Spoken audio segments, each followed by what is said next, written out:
एक दफा का जिक्र है जी। एक था बंदर जो कि तरह तरह के करतब दिखा के लोगों को महसूस किया करता था, लेकिन लोग उसकी शक्ल देखकर शायद तंग आ गए थे और वह बंदा गुमनामी की दुनिया में जा चुका था क्योंकि उसकी एवरेज वीडियो 50K से नीचे जा रही थी। उस बंदर ने अपनी नई दुकान खोलने का सोचा क्योंकि लोग उसके घिसे पीटे टाइटल्स देखकर तंग आ चुके थे और एक महीना पहले उस बंदर के 800 अबव के सब्सक्राइबर्स थे, लेकिन बूम, अब उसके 1.13 मिलियन सब्सक्राइबर्स हैं विद इन अ मंथ। जब इस बंदे ने पाकिस्तानियों की भलाई का ठेका उठाया तो उस वक्त ये बंदा बड़े ही अच्छे अल्फाज में हक खतीब का नाम ले रहा था। उनका एक और ट्रिक, एक और शोबदेबाजी और एक और जाली करामत बेनकाब करेंगे और वो करामत है किसी भी। अभी तो इकरार हसन ने सिर्फ ये कहा है कि शोबदाबाजी और ट्रिक, लेकिन वक्त गुजरने के साथ साथ इसकी जुबान भी बदलती गई। जिसको इकरार अभी शोबदाबाज कह रहा है, बाद में इसको किसी और ही खिताब से खताब करना शुरू कर दिया। आपके अकीदे की भी,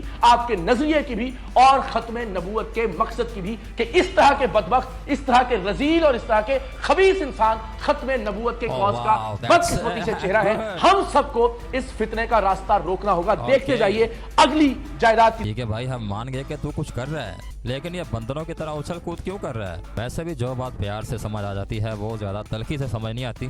तो इसको दूसरे अल्फाज में कह सकते हो कि इकरार हसन का जैकपॉट लगा है हक खतीब के नाम पर। I need more followers and subscribers for YouTube, what I need to do. अब इस बंदे को अचानक से हक खतीब की तकलीफ क्यों हुई है ये समझ से बालातर है। अगर इतनी देर से ये जाली आमिल काम कर रहा है तो कहाँ थी इंतजामिया, कहाँ थे और लोग? शऊर तो तकरीबन हर बंदे के पास था, तो पहले इस पे क्यों नहीं नजर डाली? क्या कुछ इख्तलाफात हुए हैं? Yes, I need a camera, मुझे बहुत जरूरत थी। आय हाय हाय हाय, क्या बात है यार। वैसे एक बात है इन सब बातों के अलावा, और वो ये है कि इंटरटेनमेंट खूब अच्छा हो रहा है। आवाम इतनी ज़्यादा बोर नहीं हो रही इतनी तकलीफ़ों के बावजूद भी, लेकिन ये एक अच्छी इंटरटेनमेंट है। ऐसी चीज़ें होती रहनी चाहिए और लोगों को भी ये चीज़ें ज़्यादा पसंद आती हैं। अब हमारे में मसला ये है कि अगर इस मसले को टेकअप किया है इकरार हसन ने, तो पाकिस्तान में इतना बड़ा मीडिया हाउस है भाई, लेकिन इस मसले को क्यों कोई भी टेकअप नहीं कर रहा? क्या ये मुनाफकत होगी या फिर ये इकरार हसन का कॉपीराइट कंटेंट है? ये इकरार हसन का कॉपीराइट कंटेंट है। हमें वैसे कोई इतनी ज़्यादा किसी चीज़ की टेंशन नहीं होनी चाहिए क्योंकि हमारे पास काफ़ी ज़्यादा हीरोज़ हैं। और एक बात समझ में आती है कि क्यों ये मसला सिर्फ इकरार ने उठाया है, बाकी इस पे क्यों नहीं इस स्टोरी को फॉलो अप कर रहे? क्योंकि इकरार ये टैग किसी को देना नहीं चाहता कि सबसे पहले, सबसे तेज, बाखबर और सबका पर्दाफाश करने वाला, ये वाला टैग कोई और ले लेगा। शायद इसलिए ये कॉपीराइट कंटेंट है सिर्फ इकरार के पास कि हक खतीब को सिर्फ यही बंदा एक्सपोज कर सकता है, इस पे स्टोरियां बना सकता है। अब पाकिस्तान की गरीब आवाम का कुछ फ़ायदा हो या ना हो, लेकिन इस बंदर ने बड़ा ही नाम कमा लिया है। इस स्टोरी के बाद 2 लाख से ज़्यादा फॉलोअर्स छीन लिए हैं इस बंदे ने भाई। लेकिन ये अब बंदा इस स्टोरी को थोड़ा लिंगर ऑन करेगा तो लटकाएगा ज़रूर, क्योंकि इसको ये सर्वाइव करने के लिए बहुत ज़रूरी है। इसको कह सकते हो कि यूट्यूब पे ये बंदा जिंदा हो रहा है। और वैसे भी ये स्टोरी बड़े ड्रामाई अंदाज में पेश की जा रही है।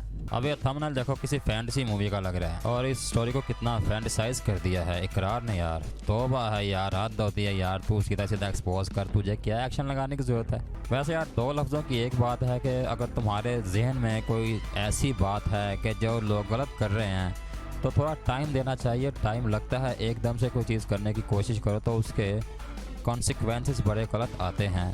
तो ये नहीं होना चाहिए। अगर तुम्हें ये लगा है कि ये बंदा जो है हक खतीब अगर 2 नंबरी कर रहा है तो टाइम थोड़ा सा गुजरने दो। टाइम के साथ साथ ये चीज़ें आवाम के सामने खुद ब खुद आ जाएंगी। अगर तुम चीख चीख के लोगों को पुकारते रहोगे तो लोग इसमें शक ढूंढने की कोशिश करेंगे। अगर चीज़ें आहिस्ता आहिस्ता अपनी पेस से होना तो फिर लोग एक्सेप्ट भी कर लेते हैं।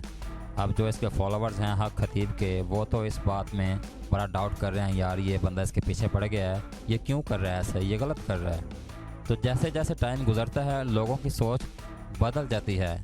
एकदम से कुछ नहीं होगा और ये स्टोरी चलेगी, मेरे ख्याल से ये लंबी खींचेगी स्टोरी, क्योंकि इकरार को भी कैमरा चाहिए यूट्यूब पे। तो हक खतीब को एक्सपोज ये तो करेगा, साथ साथ बड़े एक्शन भी करेगा। लेकिन ये बड़ा कमाल का एक सीन होने वाला है और इसमें हम तो एंजॉय कर रहे हैं। ये एक तमाशा चल रहा है और ये देखने के लायक है कि एक मदारी चल रही है और फुल एंटरटेनमेंट है। तो हमें भी समझना चाहिए कि अचानक से किसी चीज़ को एक्सेप्ट कर लेना, अचानक से ही उस पर अमल कर लेना, ये भी एक इल्मी बात नहीं है। बंदे को थोड़ा सोच समझ के फ़ैसला करना चाहिए और चीज़ों को परखना चाहिए, अपने आप किसी चीज़ को एनालाइज़ करना चाहिए। ये नहीं होना चाहिए कि किसी की राय पे हम किसी को भी बुरा कर दें, किसी को अच्छा कर दें। ये एक बिल्कुल ही बेवकूफ़ और अहमकाना बात है। और गुड लक।